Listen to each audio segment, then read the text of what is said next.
Cuando concluyó la conquista del Valle de México, encabezada por Hernán Cortés y sus aliados indígenas, en 1521, los conquistadores españoles empezaron rápidamente a dar forma a ese nuevo mundo genuinamente colonial, la Nueva España. De 1521 a 1541, implantaron diversas medidas políticas y sociales para regular las numerosas culturas o naciones indígenas, como las llamaban, y determinar criterios jurídicos para dominarlas y adoctrinarlas en la religión católica.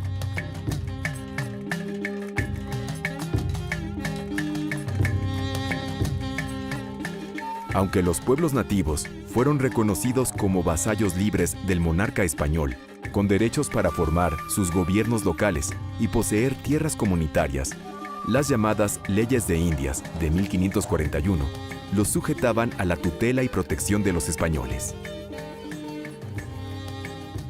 Se dieron muchos abusos y formas de coerción económica, social y fiscal, como la encomienda, un sistema de explotación en el que los pueblos indios perdían sus tierras y se convertían en mano de obra barata de un señor español, mientras veían crecer los latifundios.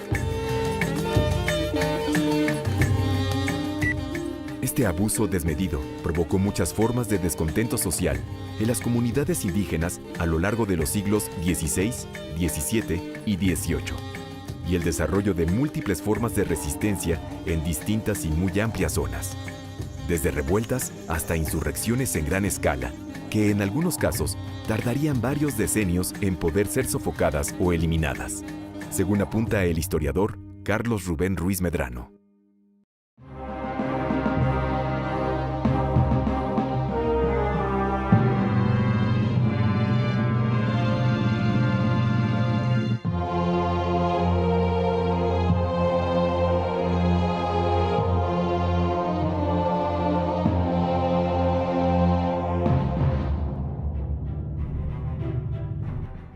Durante el siglo XVI, la mayor parte de las insurrecciones se dieron en sociedades nativas que rechazaban integrarse a la sociedad colonial naciente que se extendía sobre sus territorios. Como la rebelión del Mixtón de 1541, encabezada por los indígenas caxcanes en el reino de la Nueva Galicia, lo que corresponde al actual estado de Jalisco. Tuvo su epicentro en las regiones serranas de Juchipila, Zacatecas, con esporádicos ataques a los pueblos cercanos a Guadalajara.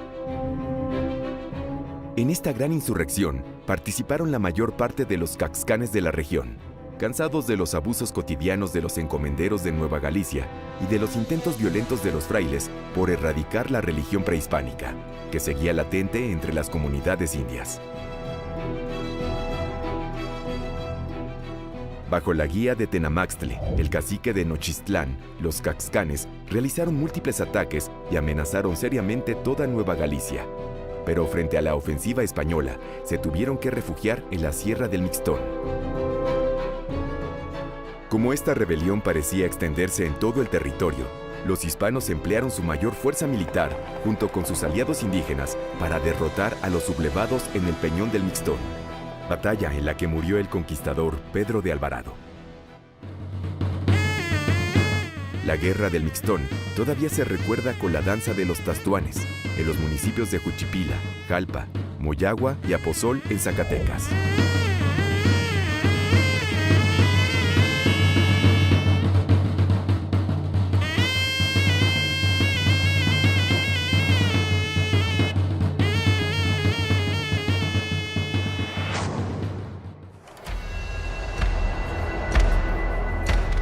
Otras formas de resistencia india se desarrollaron al norte del territorio de la Nueva España, como la llamada Guerra Chichimeca, entre 1550 y 1590.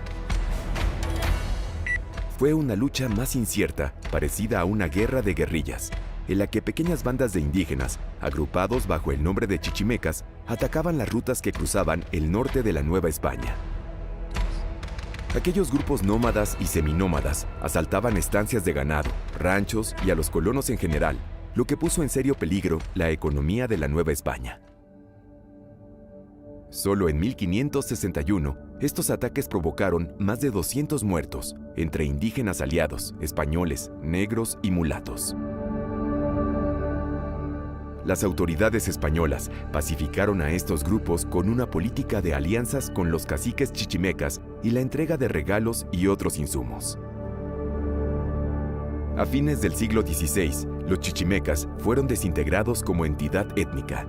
Los sobrevivientes quedaron reducidos a pueblos de congregación, en los que se concentraban los grupos nativos con fines de control social y obtención del pago de tributos.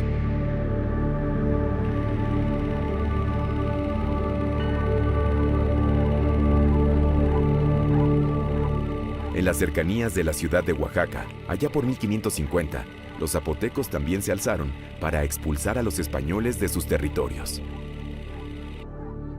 Venían de distintas comunidades cercanas a la villa de Antequera, y su rebelión masiva amenazó gravemente a los españoles de la villa de San Ildefonso. El virrey Antonio de Mendoza tuvo que enviar una gran fuerza militar para sofocarlos.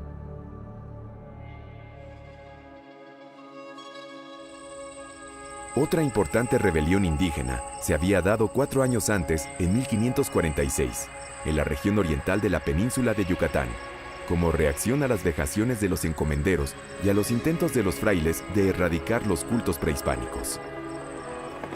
Durante esta rebelión, los indígenas mataron a numerosos encomenderos, destruyeron pueblos y trataron de sitiar la villa de Valladolid.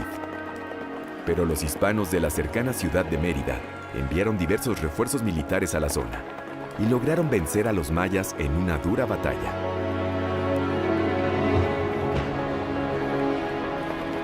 Los últimos focos de la rebelión fueron sofocados al cabo de varios días mediante negociaciones que permitieron pacificar toda la región.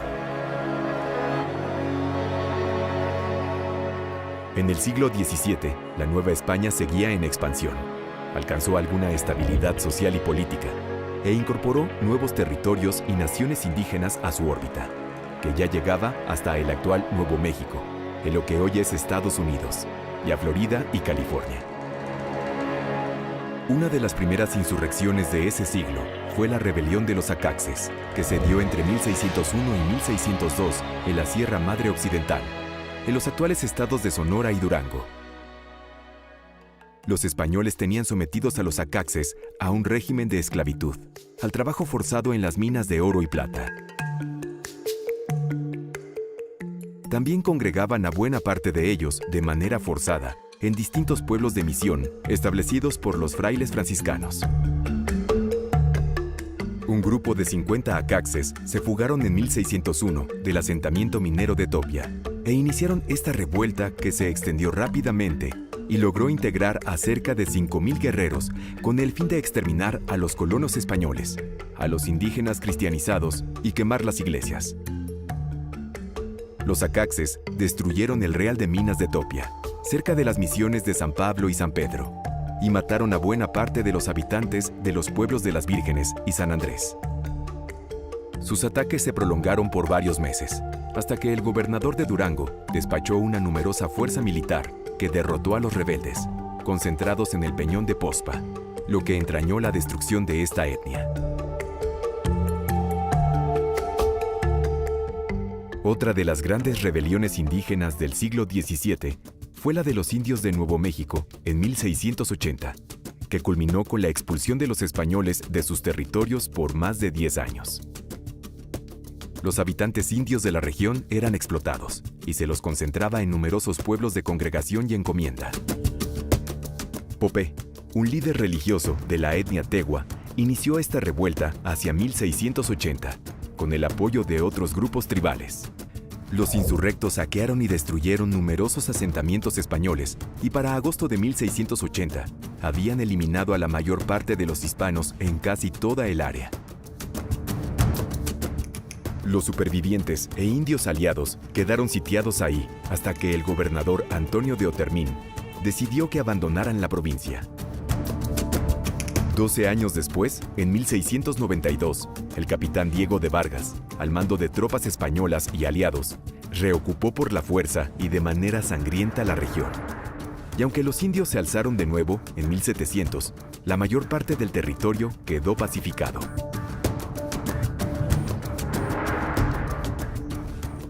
Durante el siglo XVIII, el sistema de gobierno colonial tenía más de 200 años y buena parte del territorio podía considerarse como pacificado. La economía colonial había aumentado, pero persistían diversos territorios poco controlados donde los grupos indígenas mantenían cierto grado de autonomía y resistencia. La Sierra de San Andrés, por ejemplo, que fue una amplia porción de la Sierra Madre Occidental, en lo que ahora es Nayarit, los indígenas coras se habían mantenido independientes de los españoles, aprovechando la aspereza de los territorios. Sin embargo, numerosos colonos y mineros hispanos empezaron a entrar a esta zona cuando se descubrieron diversos yacimientos de oro y plata.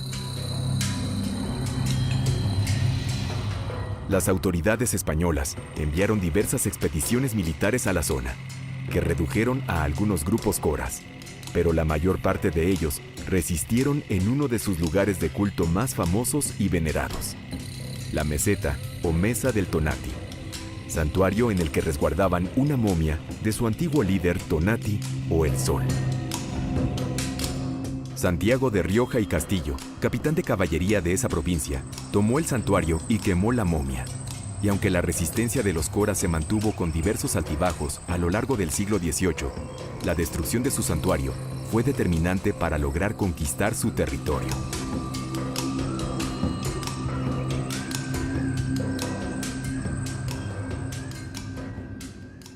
Hacia el siglo XVIII también se dieron otras formas de lucha, breves tumultos, azonadas callejeras y manifestaciones locales de descontento que normalmente ocurrían con el fin de revertir abusos considerados intolerables por los indígenas o que podían amenazar sus tierras. Se han contabilizado más de 120 de estos eventos en las provincias de México y Oaxaca durante este periodo, lo que muestra la gran capacidad de las comunidades indígenas para defender sus derechos por la vía armada. A inicios del siglo XIX, un 40% de estas comunidades lograron retener sus tierras. Los indígenas no fueron sujetos pasivos que aceptaron la subordinación sin réplica. Por el contrario, supieron expresar su malestar y su descontento frente a distintos abusos sociales y económicos. Algunas de estas rebeliones derivaron en la extinción de sus protagonistas, como sucedió con los chichimecas y acaxes. Pero en otros casos, los grupos nativos lograron mantener su identidad étnica a través de la resistencia.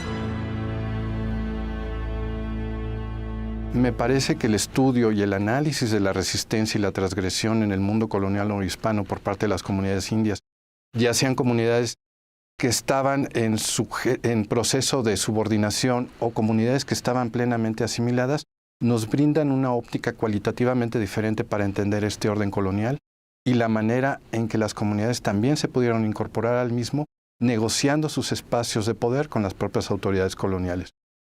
Creo yo, y en última instancia, que esto constituye un elemento fundamental para explicar la manera en que hoy día las comunidades nativas siguen interpelando el orden social y siguen constituyendo o constituyéndose en agentes en la construcción de su propia historia.